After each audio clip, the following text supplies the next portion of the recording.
Austatud linnapea, austatud prorektor, lugupeetud daamid ja härrad.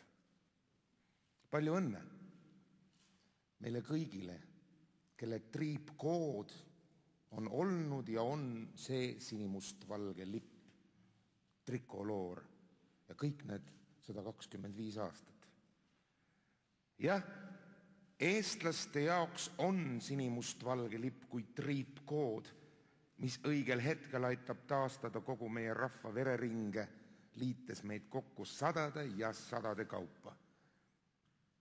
Meie lipp ühendab meid kui laul. Laul, keel ja lipp on hoidnud ja hoiavad meid rahvana. Aga kindlasti mäletate veel, millist paanikat külvas 3 värvi nõukogude ajal.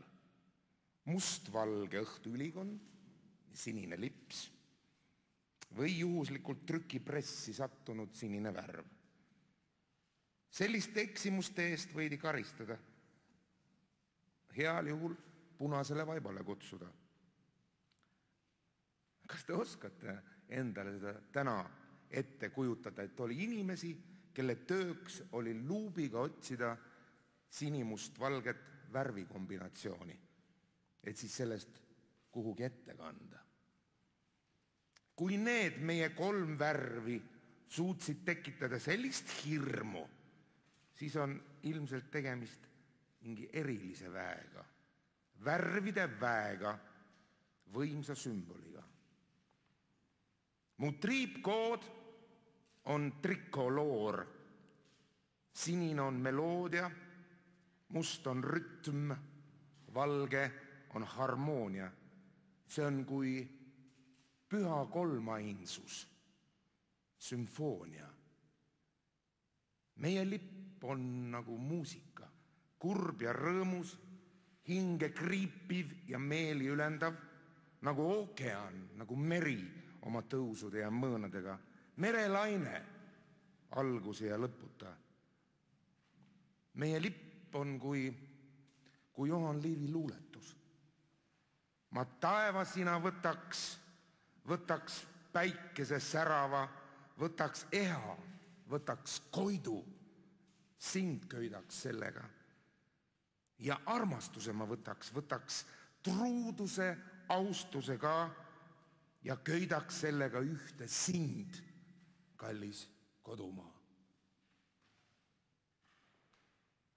Mul on isiklik mälupilt ühe teistsuguse lipuga. See oli vaid 22 aastat tagasi, kui ühes Siberi linnas oli pidulik staadioni kontsert. Orkestrid, bändid, ballett, solistid, tankid. Kui kontserdi lõppedes langetati punalipp, langetasid kõik esinejad pea, laskusid ühele põlvele ja andsid punalipule suud. See järg jõudis ka minuni. Võtsin kangaserva masinlikult kätte, aga veremaitse oli suus. Jätsin selle sundrituaali tegemata. Kogu staadion vakatas. Läksin hotelli, pakkisin kohvrid, sõitsin lennuväljale. Lendasin koju.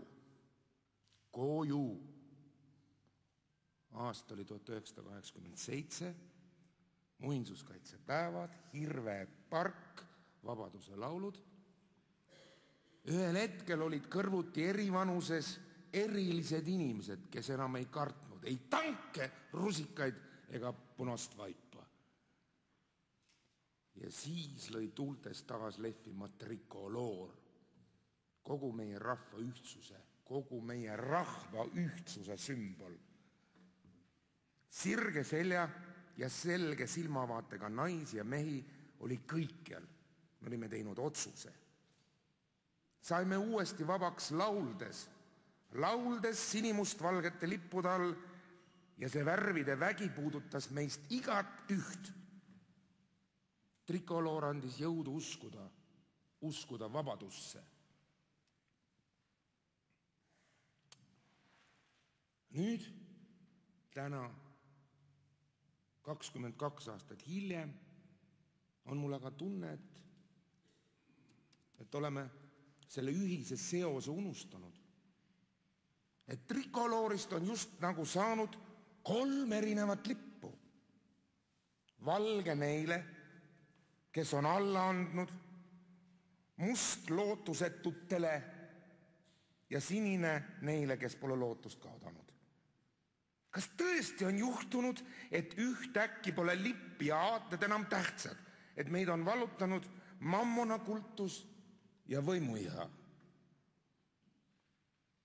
Ma ei taha uskuda seda. Ma ei taha seda uskuda.